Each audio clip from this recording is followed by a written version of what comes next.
과밀 수용으로 인한 코로나19 확산을 막기 위해서 전국 교정시설 수용자 970여 명이 일제히 가석방됐습니다.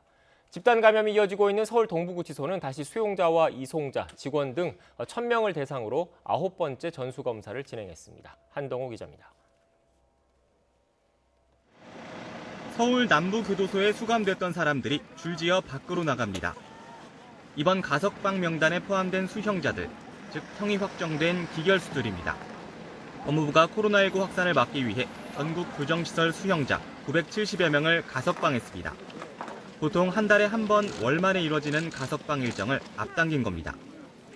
정기 가석방도 오는 29일 예정대로 진행하기로 해 이번 달엔 이례적으로 2차례 가석방이 이뤄집니다. 법무부는 최근 교정시설 코로나19 확산에 안정적이고 신속하게 대응하기 위해 과밀 수용을 완화할 필요가 있다고 설명했습니다. 또 이번 조치가 과밀 수용 해소에는 부족하지만 격리 수용을 위한 공간을 확보하는 등의 효과가 있을 것으로 예상된다고 덧붙였습니다. 가석방 대상자는 기저질환자와 고령자, 모범 수형자 등으로 무기, 장기 수형자나 성폭력, 음주운전 등 사회적 무리사범은 제외됐습니다. 대상자 가운데 확진자 16명은 최초 발병일 등을 고려해 생활치료시설로 가거나 자택에서 자가격리를 하게 되고 비확진자들에겐 2주 동안 외출을 삼가도록 권고했습니다.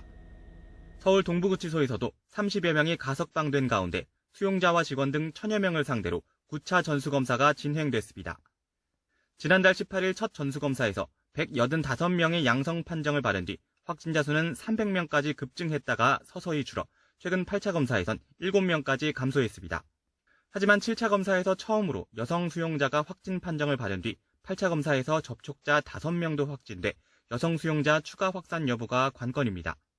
이에 따라 지난 8차 검사에 이어 이번에도 서울 동부구치소에서 대구교도소로 이송된 여성 수용자 250여 명이 검사 대상에 포함됐습니다. 이와 별도로 동부구치소에서 양성 판정을 받고 경북북부 제2교도소로 이송된 뒤 음성 판정을 받은 남성 수용자 100여 명은 이미 확진자로 분류된 만큼 독방에서 지속적으로 증상을 관찰하고 있습니다.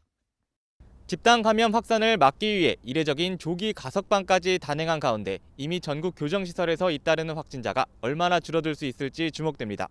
YTN 한동우입니다.